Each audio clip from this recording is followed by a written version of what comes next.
Organisation സംസ്ഥാന president doctor S അലീനെ പ്രസംഗിക്കുന്നതിന് ക്ഷണിക്കുന്നു.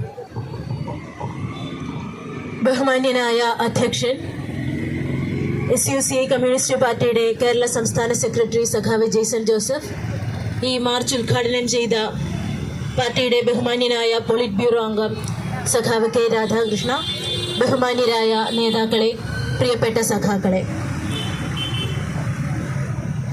ഈ മാർച്ചിന് ആധാരമായ മുദ്രാവാക്യം അതിൻ്റെ വിവിധ തലങ്ങളിൽ ഇതിനോടകം ചർച്ച ചെയ്യപ്പെട്ടു കഴിഞ്ഞിട്ടുണ്ട്. നമുക്കറിയാം, നമ്മുടെ സംസ്ഥാനം ഒരു തെരഞ്ഞെടുപ്പിലേക്ക് പോകുമ്പോൾ എല്ലാ മേഖലകളിലും PR വർക്ക് വളരെ കൊണ്ടുപിടിച്ച് നടന്നുകൊണ്ടിരിക്കുകയാണ്. സംസ്ഥാന സർക്കാർ എല്ലാ മേഖലയിലും മികച്ച പ്രകടനം കാഴ്ചവെച്ചു എന്നൊരു പ്രതീതി സൃഷ്ടിക്കുന്ന വിധത്തിൽ നിരവധി സർവേ റിപ്പോർട്ടുകൾ ഉണ്ടാക്കിയെടുത്തുകൊണ്ട്, അതല്ലെങ്കിൽ നാട് മുഴുവൻ ഹോർഡിംഗ് വെച്ചുകൊണ്ട്, എല്ലാ മന്ത്രിമാർക്കും മാർക്കിട്ടുകൊണ്ട് ഒരു പരസ്യ കമ്പനിയുടെ മാതൃകയിൽ ഒരു ജനാഭിപ്രായം രൂപീകരിച്ചെടുക്കുന്ന ഒരു പ്രവർത്തനം, ഒരു ആസൂത്രിതമായ ഒരു പ്രവർത്തനം നമ്മളുടെ സംസ്ഥാനത്ത് നടന്നുകൊണ്ടിരിക്കുകയാണ്. വിദ്യാഭ്യാസ മേഖലയിലും നമ്മൾ ശ്രദ്ധിച്ചാൽ നമുക്ക് കാണാൻ സാധിക്കും. എന്താ പറയുന്നത്? എല്ലാം റെഡി ആയിട്ടുണ്ട്.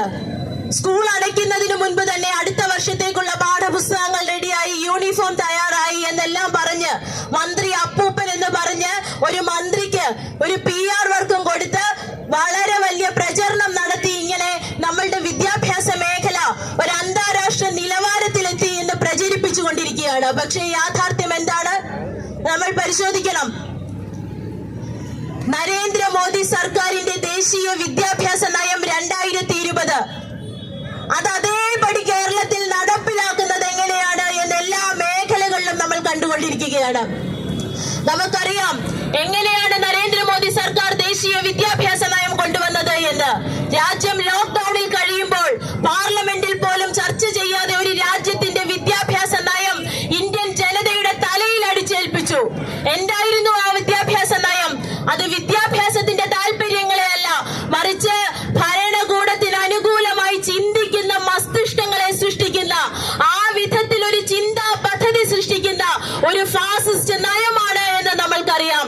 ആ നയം അതേപോലെ അതേ ജനാധിപത്യ വിരുദ്ധമായ രീതിയിൽ കേരളത്തിലെ എല്ലാ മേഖലകളിലും നടപ്പിലാക്കുന്നത് നമ്മൾ കണ്ടു. PM ശ്രീ എന്ന പദ്ധതിയുടെ ധാരണാപത്രം ഒപ്പിട്ടത് എങ്ങനെയാണ് എന്ന് നമുക്കറിയാം. മന്ത്രിസഭയിൽ ആലോചിക്കാതെ, മുന്നണിയിൽ ആലോചിക്കാതെ, എന്തിന് യാതൊരു വിധത്തിലും സ്വന്തം സംഘടനയ്ക്കുള്ളിൽ പോലും ആലോചിക്കാതെ ഒരു ഉദ്യോഗസ്ഥയെ രായ്ക്ക് രാമാനം ഡൽഹിക്ക് പറഞ്ഞയച്ച് ധാരണാപത്രത്തിൽ ഒപ്പിടുന്നത് നമ്മൾ കണ്ടു.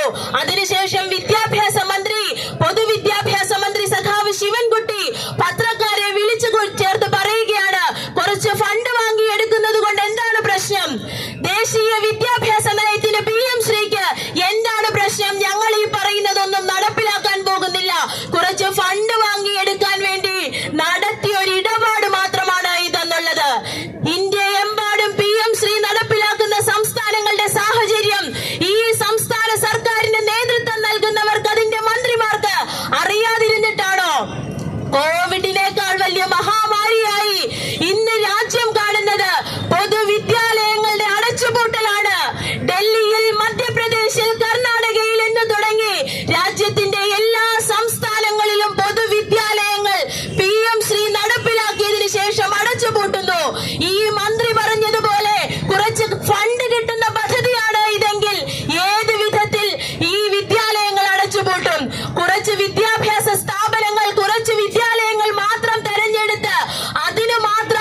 പരീക്ഷാ ഫീസും പുനർമൂല്യനിർണയ ഫീസും വർദ്ധിച്ചു.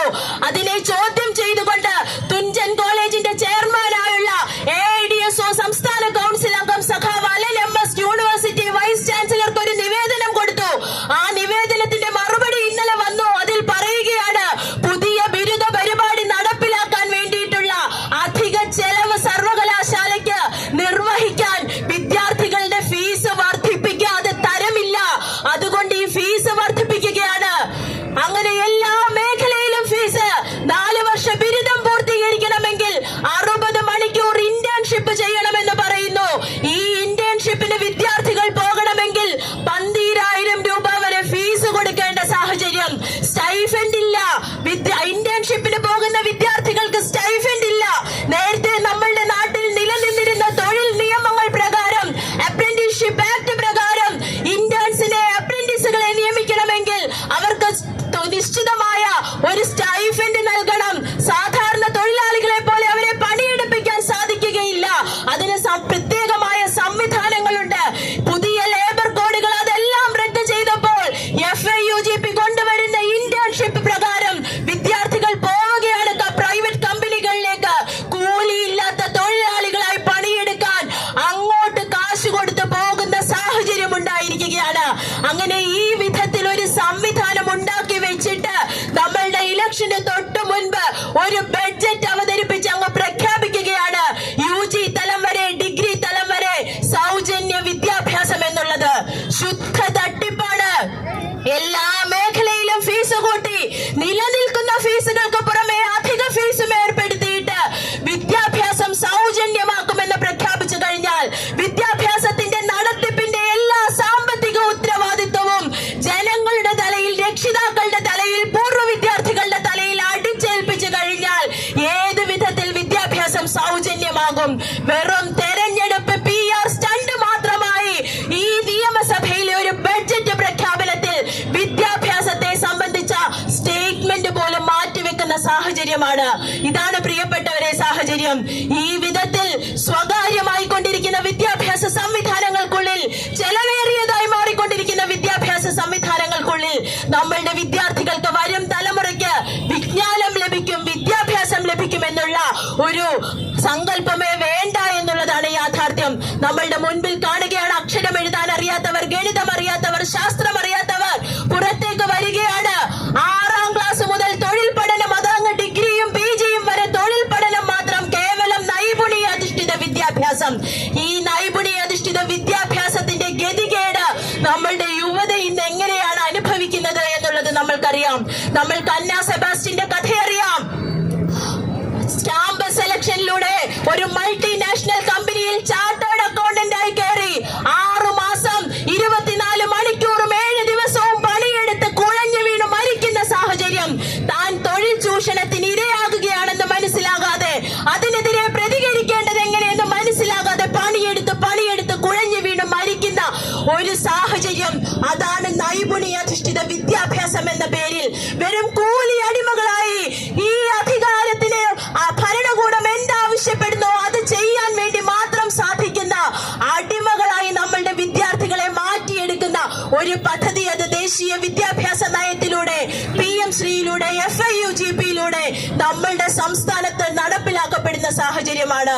അതുകൊണ്ട് വിദ്യാർത്ഥികളെ സ്കൂളിലേക്ക്, കോളേജിലേക്ക് പറഞ്ഞയക്കാൻ വേണ്ടി പണിയെടുക്കുന്ന രക്ഷിതാക്കളോട്, നമ്മളുടെ വിദ്യാർത്ഥികളോട്, യുവജനങ്ങളോട് ഈ അപകടകരമായ സാഹചര്യത്തെ കുറിച്ച് ബോധ്യപ്പെടുത്തി, ഈ സാഹചര്യത്തെ കുറിച്ച് തെരഞ്ഞെടുപ്പിലും അതിനു മുൻപും പിൻപും ചർച്ച ചെയ്യണമെന്ന് അഭ്യർത്ഥിച്ചുകൊണ്ട് ഈ വിദ്യാഭ്യാസത്തെ കേരളത്തിലെ വരുന്ന തലമുറയെ സംരക്ഷിക്കുവാൻ വേണ്ടിയിട്ടുള്ള വിദ്യാഭ്യാസ സംരക്ഷണ പോരാട്ടത്തിന്റെ കൂടെ മുദ്രാവാക്യം കേരളത്തിൽ മുഴങ്ങുമാറി നമ്മളുടെ സമരങ്ങൾ വളർന്ന് വികസിക്കുമെന്ന പ്രതീക്ഷയോടുകൂടി അവസാനിപ്പിക്കുന്നു. ഇന്ന് ഈ പരിപാടിയിൽ, ഈ സെക്രട്ടേറിയറ്റ് മാർച്ചിൽ പങ്കെടുക്കുന്ന എല്ലാ പ്രിയപ്പെട്ട സഖാക്കൾക്കും AIDSO സംസ്ഥാന കൗൺസിലിന്റെ വിപ്ലവാഭിവാദ്യങ്ങൾ നേർന്നുകൊണ്ട് നിർത്തുന്നു. ഇൻക്വിലാബ് സിന്ദാബാദ്, SUCI കമ്മ്യൂണിസ്റ്റ് സിന്ദാബാദ്.